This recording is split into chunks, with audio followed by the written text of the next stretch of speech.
On enchaîne l'enseignement primaire, une organisation, je cite, en décalage avec les besoins de l'élève. C'est un rapport de la Cour des comptes. Barbara, on s'en fout pas? Non, on s'en fout pas. Bruno? Non, on s'en fout pas. Éléonore? On s'en fout pas du tout. Alors, la Cour des comptes publie ce mardi un rapport alarmant sur l'état des écoles primaires françaises, critiquant notamment la semaine de 4 jours et aussi le manque d'organisation au niveau scolaire et ce niveau est souvent pas insuffisant, Barbara. Un exemple est donné. Par exemple, il y a 30 ans, un élève comme Bruno Poncet était considéré comme mauvais et aujourd'hui, il aurait les félicitations. Bien sûr. Alors, ce qui s'est passé, c'est qu'il y a 30 ans, quand j'étais en primaire, j'ai sauté le CE2, et à partir de CE1, j'avais 9,9 de moyenne. Lui à Château, il n'y avait pas d'école, donc c'était compliqué. Allez, Bruno, te vexe pas, c'est pas moi, c'est le rapport. Ah, mais c'est pas moi non plus, moi j'étais pas là.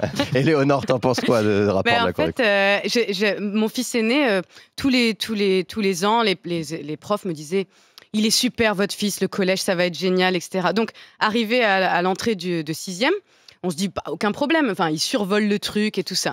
Et l'été, on se dit tiens, on va rigoler, je sors. Moi, j'avais... Alors, pour les cadras, peut-être que vous en souvenez, il y avait la grammaire française impertinente, l'arithmétique impertinente. T'as filé des cahiers de vacances à ton gamin? Non, c'est pas des cahiers de vacances, c'est des exemples très humour noir, tout ça.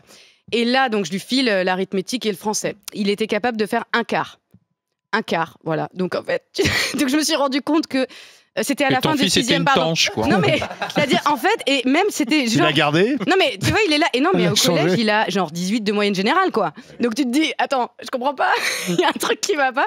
Et là, je me suis rendu compte. Et donc, dans le deuxième, maintenant, on vérifie ce qu'il fait en primaire. Parce que, voilà. Barbara. Ah, c'est clair. Hein. Mais surtout, ce que souligne la Cour des comptes, c'est que les moyens ont été mis. C'est-à-dire qu'il y a eu une augmentation des moyens accordés aux primaires et que, alors, on est étonné, en dépit des moyens déployés, qui déjà ne sont pas faramineux, hein, mais en dépit des moyens déployés, ça continue à chuter. Donc peut-être qu'il faudrait effectivement s'intéresser au fait qu'il n'y a pas que la forme qui ne va pas, parce que la forme ne va pas, ça on est tous d'accord. La formation des nouveaux professeurs des écoles laisse quelque peu à désirer, mais c'est normal.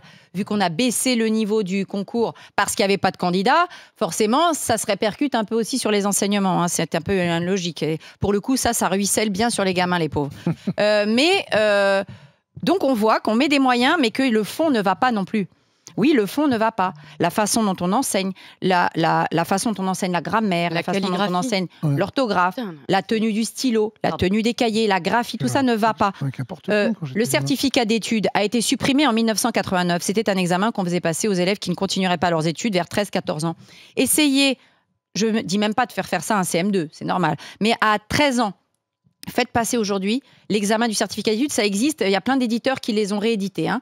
Faites passer ça à un élève de 13 ans. Moi, je vous dis que même certains bacheliers ne sont pas capables de réussir le certificat d'études de 1950 ou 1960. Donc, on a un véritable problème parce que malgré les quelques moyens mis, le niveau continue de s'effondrer. Mais les méthodes sont étranges, ne vont pas. Mais c'est le pédagogisme. Je veux dire, des listes de mots à apprendre par cœur.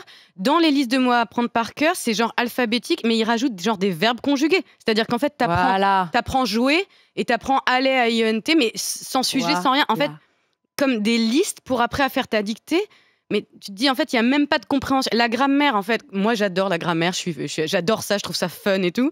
Et, non, mais j'adore ça. C'est un terrain de jeu incroyable. Moi, j'adore. On va partir en vacances avec avec Barbara. C'est ludique et tout ça. Mon fils aîné, il a eu un prof qui lui a fait aimer la grammaire où il faisait les enquêtes dans une phrase. Je trouve ça génial. Et il dit, ah, mais c'est super, en fait. Ben oui, c'est super, en fait.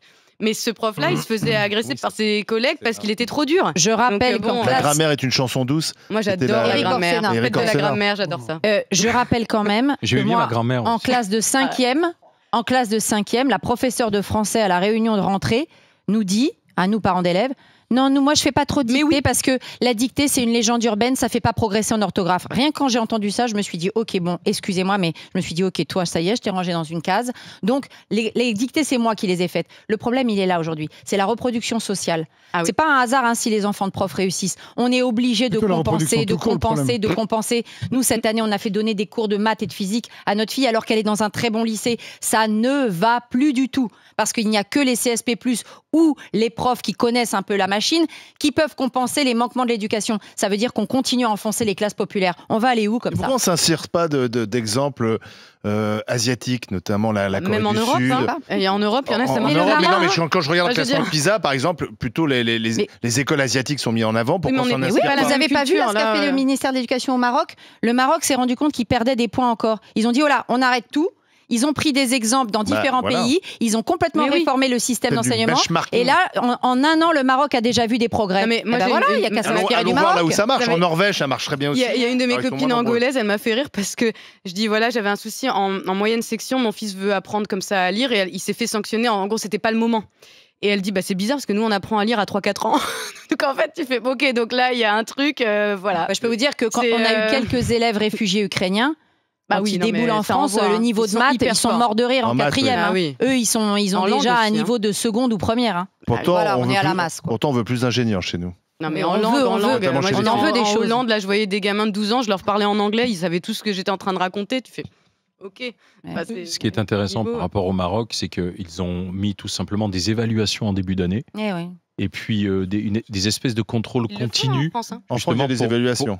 Mais ça ne sert à rien les évaluations, ça sert juste à faire des statistiques à la rue Grenelle. Souvent les syndicats sont contre. J'ai jamais compris pourquoi on était contre des évaluations. C'est bien quand même de savoir précisément quel est le niveau des élèves si on veut améliorer. J'ai jamais compris pourquoi cette réticence aux évaluations. Ça dépend des syndicats. Enfin, c'est toujours les mêmes. C'est syndicats pédagogistes, gauchistes. C'est curieux si tu veux changer les choses. Merci Louis.